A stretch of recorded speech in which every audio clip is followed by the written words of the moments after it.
मिळालेच पाहिजे, मिळालेच पाहिजे, शालेय साहित्य मिळालेच पाहिजे, मिळालेच पाहिजे, मिळालेच पाहिजे, शालेय साहित्य मिळालेच पाहिजे.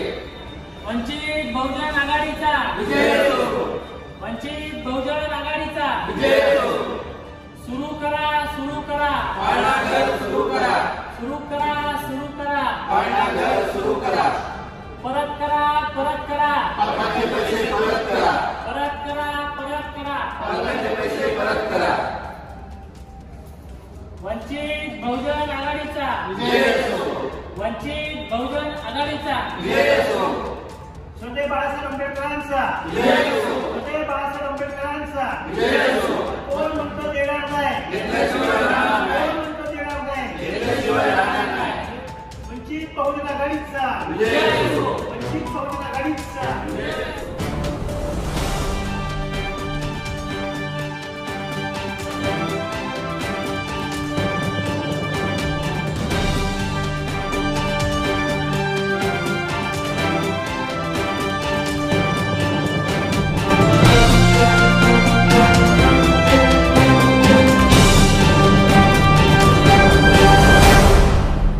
तर हे दृश्य आहे नवी मुंबई महानगरपालिकेच्या आयुक्तांच्या दालनाबाहेरील.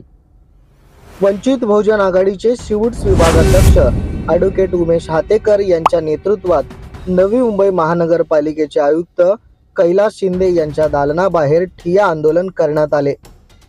ॲडव्होकेट उमेश हातेकर यांनी 2 ऑगस्ट 2024 ला नवी मुंबई महानगरपालिकेवर धडक मोर्चा यशस्वी केल्यानंतर नवी मुंबई महानगरपालिकेच्या वतीने 1 महिन्यात सर्व मागण्या पूर्ण करण्याचे आश्वासन अतिरिक्त आयुक्त सुनील पवार यांनी दिला होता. शिक्षण विभागाचे उपायुक्त संघरत्ना खिल्लारे मॅडम यांनी लेखी पत्राद्वारे लवकरात लवकर मागण्या पूर्ण करू असे आश्वासन दिले होते. ॲडव्होकेट उमेश हातेकर यांच्याकडून पुन्हा दिनांक 16 ऑगस्टला स्मरणपत्र म्हणून शाळेतील मागण्या पूर्ण करा असे सांगून जर आमच्या मागण्या 15 दिवसात पूर्ण झाल्याच नाही तर आयुक्तांच्या दालनाबाहेर आंदोलन करण्याचा इशारा दिल्यानंतर देखील पालिका कोणतीच कारवाई करताना दिसत नसल्याने आज चक्क नवी मुंबई महानगरपालिकेत आयुक्त दालनाबाहेर वंचित बहुजन आघाडीच्या वतीने ठिय्या आंदोलन करण्यात आले. मग पोलीस प्रशासन आणि अधिकाऱ्यांची पळापळ सुरू झाली. आपण पाहू शकता वारंवार लेखी पत्रव्यवहार केला तरी देखील अतिशय महत्त्वाच्या कामाकडे अधिकारी लक्ष देत नाही असा एकंदरीत आपण म्हणू शकतो. त्यानंतर अतिरिक्त आयुक्त सुनील पवार यांनी आंदोलकांशी चर्चा करून येत्या 15 दिवसात आपली सर्व कामे मार्गी लागतील असे आश्वासन यावेळी पुन्हा एकदा दिले. वंचितचे शिवूड्स विभागाध्यक्ष ॲडव्होकेट उमेश हातेकर यांची मागणी नेमकं काय होते ते आपण पाहूयात. मागणी क्रमांक 1 शिवूड्स विभागातील सेक्टर 50 येथील नवी मुंबई महानगरपालिका शाळा क्रमांक 93 CBSE मधील विद्यार्थ्यांना शालेय साहित्याचे वाटप करण्यात यावे. मागणी क्रमांक 2 सेक्टर 48 येथील पाळणाघर सुरू करावेत. मागणी क्रमांक 3 सेक्टर 46 येथील क्रांतिसिंह नाना पाटील उद्यानातील प्रवेशद्वार क्रांतिसिंह नाना पाटील यांच्या मोडकळीस आलेल्या बोर्ड दुरुस्ती करण्यात यावा. मैदानात बसण्यासाठी आसन व्यवस्था करावी. मागणी क्रमांक 4 सेक्टर 46A मधील पाम बीच लगत असलेले ओपन जिम नागरिकांसाठी लवकरात लवकर खुले करण्यात यावे. असे लोकहिताचे 4 मागणी होते. जर या महिन्यात आमच्या मागण्या पूर्ण केल्या नाही तर 1 महिन्यांनी आमरण उपोषण करण्याचा लेखी पत्राद्वारे इशारा ॲडव्होकेट उमेश हातेकर यांच्या वतीने देण्यात आला.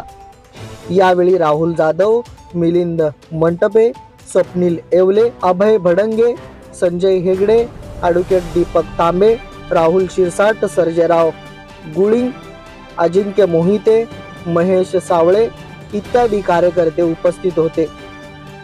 पाहुयात यावेळी आपल्या चॅनलला दिलेल्या प्रतिक्रिया.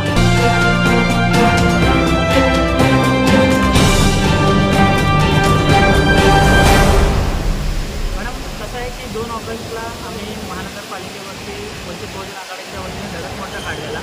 त्या मोर्चामध्ये आम्हाला अतिरिक्त आयुक्त सुनील पवार साहेब व शिक्षण विभागाचे उपायुक्त मॅडम यांनी आम्हाला सांगितलं की या महिन्याच्या अखेरीपर्यंत आम्ही तुम्हाला तुमच्या ज्या काय मागण्या त्या मान्य करू.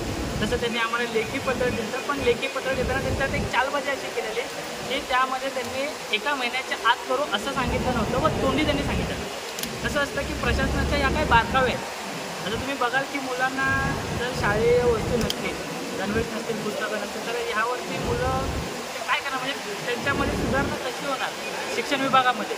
त्यामुळे आम्ही त्यांना 2 ऑगस्टला सांगितलेलं आणि असं आम्ही आपल्या चॅनलमार्फतच त्यांना इशारा दिलेला की 2 ऑगस्टला आम्ही आंदोलन घेतल्यानंतर जर आमच्या मागण्या मान्य नाही झाल्या तर एका महिन्यानंतर आम्ही आयुक्त साहेबांच्या दालनाच्या बाहेर आम्ही आंदोलन करू. आज ते आंदोलन आम्ही केलेलं आहे आयुक्त साहेबांच्या ते दालनाबाहेर. मुद्दा एवढाच होता आमचा की आजही तुम्ही बघाल तर मागच्या वेळी जे आम्ही आंदोलन केलेलं त्याच्यानंतर आजसुद्धा जैसे ती तशीच्या तशीच परिस्थिती आतासुद्धा आहे की विद्यार्थ्यांना गणवेश नाही आहे, पुस्तके नाही आहे, ऐका नाही. आता त्या सांगतात की साहेब आम्ही या आठवड्याच्या आतमध्ये आम्ही सगळ्यांना देऊ, त्या देतीलही, काही हरकत नाही त्याबद्दल. पण इथे कुठेतरी प्रशासनाला कळणं गरजेचं होतं की लोकांच्या भावना. आम्ही 16 ऑगस्टला आयुक्त साहेबांना पुन्हा एक पत्र पाठवलेलं की साहेब आम्हाला 15 दिवसाचा त्यांनी अवधी दिला आहे, 15 दिवस झालेले आहेत या प्रकरणाला, 15 दिवसामध्ये तुम्ही लवकरात लवकर आमच्या विषयावरती काही ते उपाययोजना करावी. त्यावरती त्यांनी काय केलं, 16 ऑगस्टला आम्ही लेटर पाठवलं, त्यांच्याकडून कुठल्याही प्रकारचं लेखी पत्र आम्हाला आलेलं नाही. पर्यायी आज तुम्ही बघताय की आम्ही आयुक्त साहेबांच्या दालनाच्या बाहेर वंचित बहुजन आघाडीच्या वतीने आंदोलन केलं. हे आंदोलन केलं.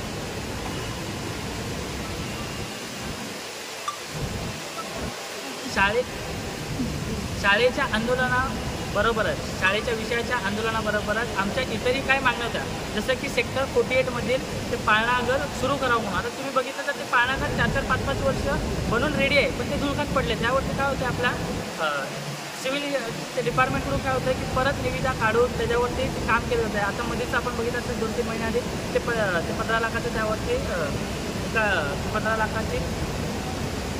15 लाखापर्यंत काय ते काम करण्यात आलं.